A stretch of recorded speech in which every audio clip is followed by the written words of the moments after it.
Thanks for having us. Yeah. Thanks for coming out. Making stuff grow.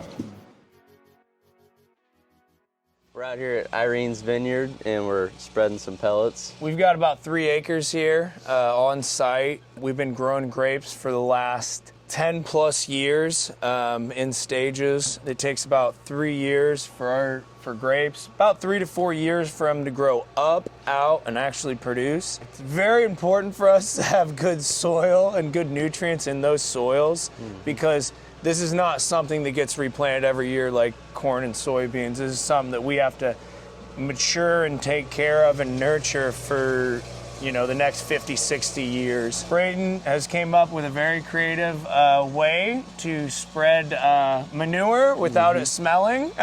So I'm gonna let him take over and talk a little bit about the pellets. Yeah, so we got turkey manure that we pelletize. And, you know, if you have raw turkey manure, it's not we fun have to work fields with. all around here and it's a pain when you drive past one. Yeah, it's nasty and no one likes to touch raw turkey manure. So we pelletize it and that dries it out. It makes it way easier to handle.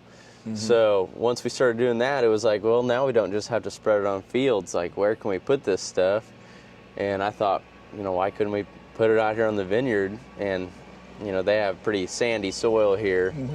Yeah. So it definitely needs some organic matter in it, and that's another thing that our pellets are really good for is organic matter. So with the organic matter in the soil, it helps hold the nutrients in the soil, because without organic matter, then whatever nutrients go into the soil will just run out of the soil. So it has to have something to attach to. That's our main problem here is they bleed through. It just so bleeds you through have the soil. We've got great soil for what we need. We just need the nutrients in it. to We need to stay, yeah. Yeah, so with sandy soil, you battle leaching a lot, is what it is. And with organic matter, that's how you get rid of leaching. So if you can boost your organic matter while adding nutrients, it's really a win-win. And we're OMRI listed, so that means we're 100% organic, certified organic. When we pelletize the turkey manure, it goes through a drying stage and it kills or does a pathogen kill on the manure. So it's 100% safe to handle. You could eat it if you really wanted to, you could eat it. But I've handled it and it is safe. I'll actually, you brought a bunch of bags you were taking to Missouri last night. And I mean, I put my face right up to the bag and I'll never do that to turkey manure. So yeah, you would never want to do that with raw turkey manure. Yeah, I mean, we're gonna spread this on our north vineyard. We're gonna leave it off of our south vineyard so we can do comparison tests on it.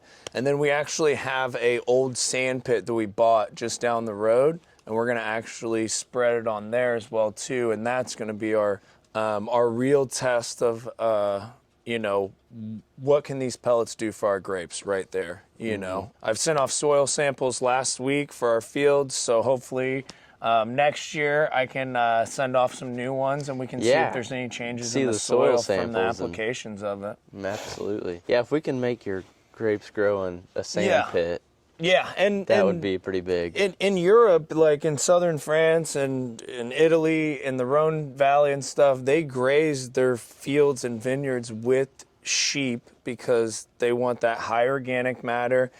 They want the fertilizer from it. It's sandy soil, it's rocky, it's not getting those nutrients that it should be getting. And when they graze with sheep, it's adding all that value to it. We don't have that luxury here, you know? Yeah. So, and we don't want to be sheep farmers overnight. Grapes are tough enough. Yeah. So with grapes, you know, you really want sandy soil for the root growth. It's just easy for them to spread out. They love it. They can thrive. The water will bleed through. But again, we need that nutrient content. But you gotta have nutrients. Yeah.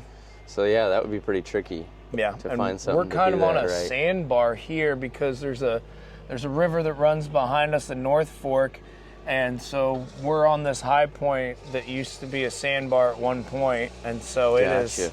You know, you move half a mile away, and our soil type's completely different. Totally different. So yeah. So do you know what nutrients grapes thrive on the most?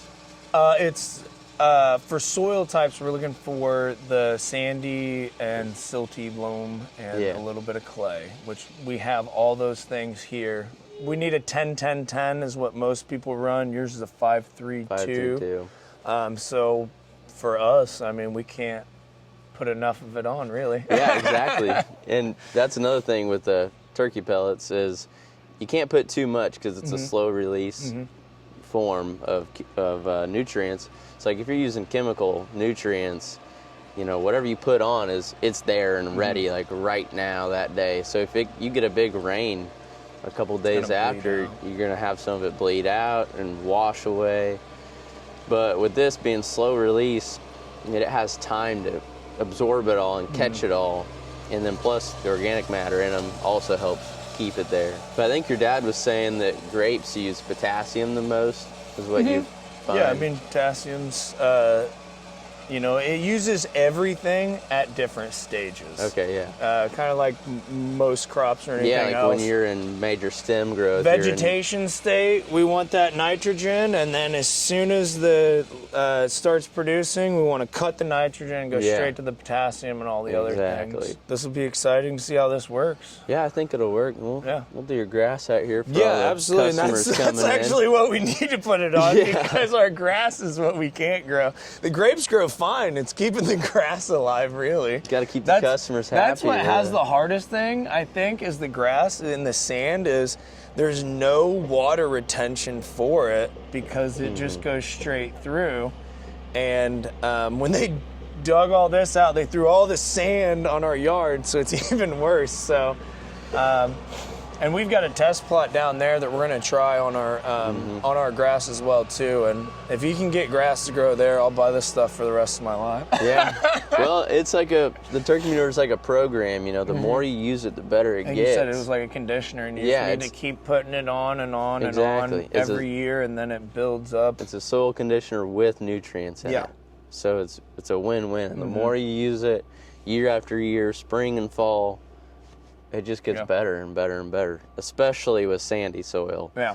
A lot of people put this on sand just for organic matter, which is a pretty big deal. Yeah, so we'll be coming back next spring, get some pictures, videos, and just look at it, I guess, and see what the results are. But yeah, so I'll be excited to see what it does. We're down here at our sand pit vineyard, as we call it, and so this has got probably our worst soil that we have here. It's also one of our newer fields. We did have a couple, we had two different varieties of grapes behind us. Last year, we ripped all those out. They weren't doing well, and we couldn't get them to grow very well. We came back, we planted some Niagara this year. So they've got all these blue tubes around them. Those are UV shields to let in certain UV lights for the grapes for growth. And Brad's out there spreading some pellets behind us on it. We're gonna try to shoot for 2,000 pounds an acre on this. 2,000 pounds an acre on this, and really see what the change in the soil content is, because I've already pulled soil samples this year for it, so I'm curious to see what the soil samples are gonna be like for next year on this. Yeah, being an old sand pit, I would say it needs it. I mean, I don't know, I didn't see your soil samples, but I would say it probably needs it quite a bit. Can't really do too much. Yeah, and that'll be the true test of it. You put about 1,200 pounds an acre up there. This one's 2,000. Yep. This is very rocky soil as well too down here, as you can see in some of these spots. Really. But yeah, this is just year one on these grapes. So again, it takes 3 to 4 years to get production. So it'll be very curious and interesting to see how fast these start growing now compared to what we've grown in the other varieties with this fertilizer on it. And this is definitely the worst soil quality we have in our fields in production right now.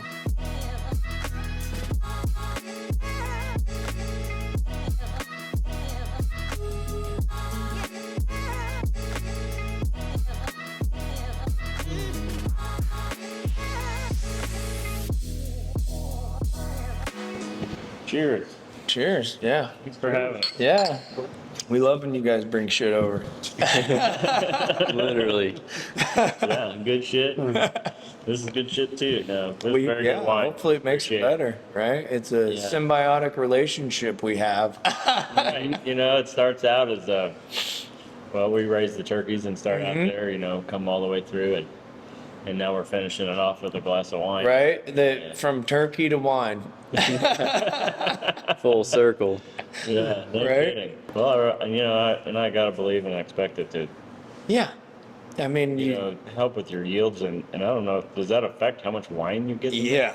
I mean, like, the thing between us and larger people like a St. James or somebody that has maybe 70 to 80 acres of grapes is we're limited on our production size, and we can't. It takes 3 to 4 years to grow more, so I'd rather increase our production on what we have versus try to go out and more acres. and get more acres, because if that's what we're chasing is more acres, we're losing the quality in the back end and we're losing the production too. So, you know, we're in a situation where, you know, quality and quantity play a huge factor into what we're doing as a I think that's a small trending family thing owned. in the organic world and the small farms, you know, 10 acres and less, 5 acres and less, the small niche farms. Yep. It's not just for corn and beans, or you Yeah. know, it's not the big row croppers. How can we produce more with what we have? Using using what you have and your small piece of land, which you guys have done amazing with here. Yeah. Look at what you've built. You know, I don't know how many acres is this that we're sitting on.